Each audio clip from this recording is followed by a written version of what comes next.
पुढचं प्रवचन आहे की दुसरं प्रवचन, निस्वार्थी प्रेम हाच परमार्थ. निस्वार्थी प्रेम हाच परमार्थ.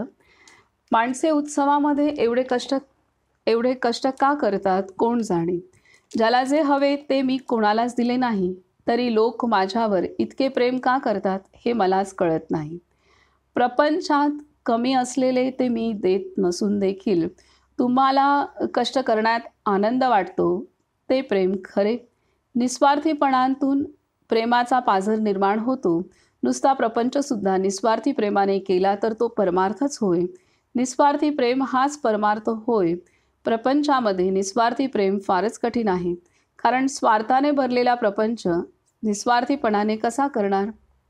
म्हणून प्रपंचात निस्वार्थी प्रेम करता येणं हे वैराग्यापेक्षाही कठीण आहे. जो कर्तव्यापुरताच प्रपंच करील त्यालाच ते शक्य आहे. असे जो करील तो परमार्थी खरा. खूप सुंदर रीतीने सांगितलेलं आहे. एक एक वाक्य अत्यंत महत्त्वाचं आहे. इथं एवढंसंच प्रवचन आहे, पण त्यामध्ये एवढा मोठा सार आणि विस्तार आहे इथं की पुन्हा वाचू आपण. निस्वार्थी प्रेम हाच परमार्थ. निस्वार्थी प्रेम हाच परमार्थ. माणसे उत्सवामध्ये एवढे कष्ट का करतात कोण जाणे. ज्याला जे हवे ते मी कोणालाच दिले नाही, तरी लोक माझ्यावर इतके प्रेम का करतात हे मलाच कळत नाही. प्रपंचात कमी असलेले ते मी देत नसून देखील तुम्हाला कष्ट करण्यात आनंद वाटतो, ते प्रेम खरे. निस्वार्थीपणातून प्रेमाचा पाझर निर्माण होतो. निस्वार्थीपणातून प्रेमाचा पाझर निर्माण होतो. नुसता प्रपंचसुद्धा निस्वार्थी प्रेमाने केला तर तो परमार्थच होय. निस्वार्थी प्रेम हाच परमार्थ होय. प्रपंचामध्ये निस्वार्थी प्रेम फारच कठीण आहे, कारण स्वार्थाने भरलेला प्रपंच निस्वार्थीपणाने कसा करणार. म्हणून प्रपंचात निस्वार्थी प्रेम करता येणं हे वैराग्यापेक्षाही कठीण आहे. जो कर्तव्यापुरताच प्रपंच करेल त्यालाच ते शक्य आहे. असे जो करील तो परमार्थी खरा. तर इथं सर्वात मोठं महत्त्व सांगितलेलं आहे की प्रेमाचं आणि निस्वार्थी प्रेम. जी व्यक्ती निस्वार्थीप्रमाणे प्रपंच करते किंवा निस्वार्थी प्रेम सर्वांवरती करते, तर ती व्यक्ती प्रपंचात असूनसुद्धा परमार्थी आहे.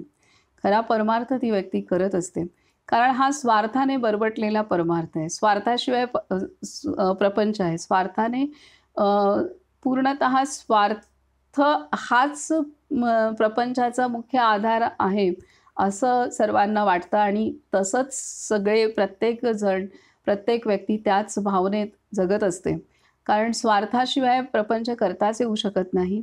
हाच अनुभव प्रत्येकाच्या गाठीशी जन्मोजन्माचा आहे. तर त्यामुळे जिथं स्वार्थ हाच प्रपंचाचा पाया आहे आणि तेच मुख्य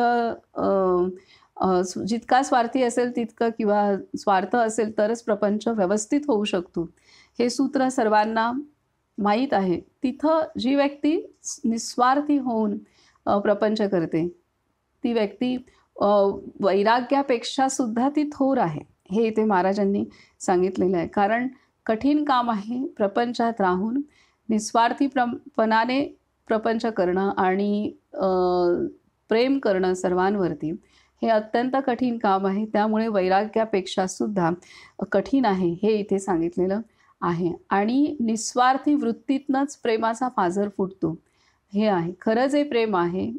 जे प्रेम आता जे प्रपंचात सर्वत्र प्रेम दिसतं ते तिथंही प्रेम आहे, परंतु ते प्रेम पूर्णतः देहबुद्धीतनं निर्माण झालेलं प्रेम आहे.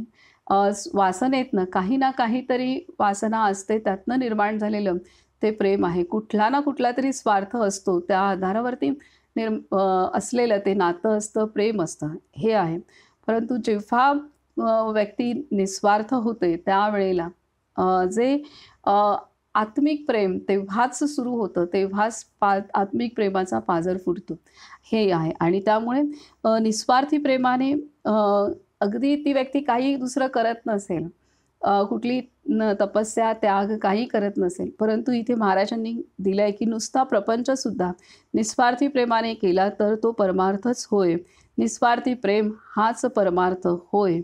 प्रपंचामध्ये निस्वार्थी प्रेम फारच कठीण आहे, कारण स्वार्थाने भरलेला प्रपंच निस्वार्थीपणाने कसा करणार. म्हणून प्रपंचात निस्वार्थी प्रेम करता येणं हे वैराग्यापेक्षाही कठीण आहे. जो कर्तव्यापुरताच प्रपंच करील त्यालाच ते शक्य आहे, असे जो करील तो परमार्थी खरा. तर एवढं मोठं महत्त्व निस्वार्थी प्रेमाला महाराजांनी दिलेलं आहे की खूप मोठं इथे सिद्धांत मांडलेला आहे.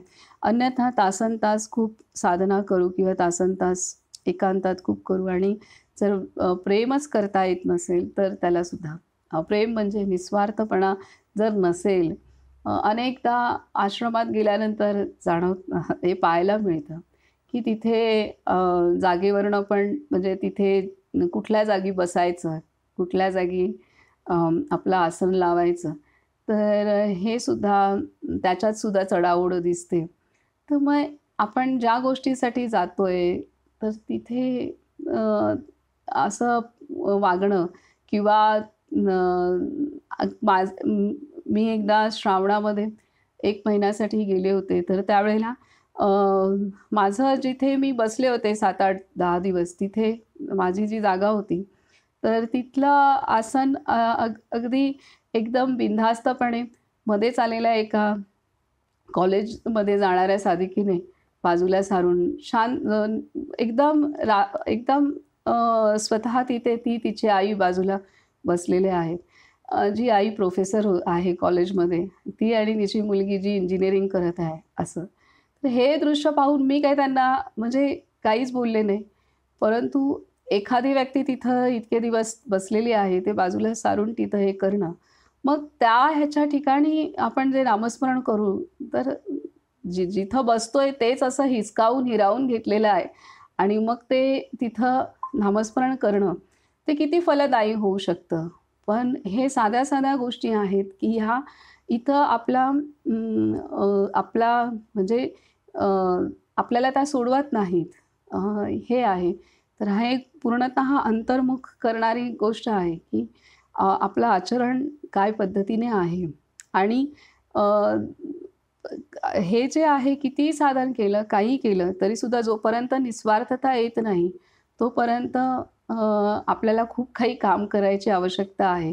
निस्वार्थता येईल तेव्हाच ते व्यापकता येऊ शकते आणि व्यापकता येईल तिथंच भगवंताचं अधिष्ठान होऊ शकतं. अन्यथा होणार नाही. हे आहे. अन्यथा बाकी जे साधतं आपल्याला साधल्यासारखं वाटतं, ते भौतिक स्वरूपाचंच असतं. ते ह्या प्राप्ती होत असतात. संसार चांगला होईल, काही समाधान वाटेल, सुख वाटेल, थोडासा आनंद वाटेल, हे होईल. परंतु जो त्याची जी अ, चव आहे भगवंताची, ती व्यापकतेत आहे आणि निस्वार्थीपणात आहे. ती तेव्हाच चाखता येईल की जेव्हा आपण स्वतः निस्वार्थी बनतो, अन्यथा येत नाही.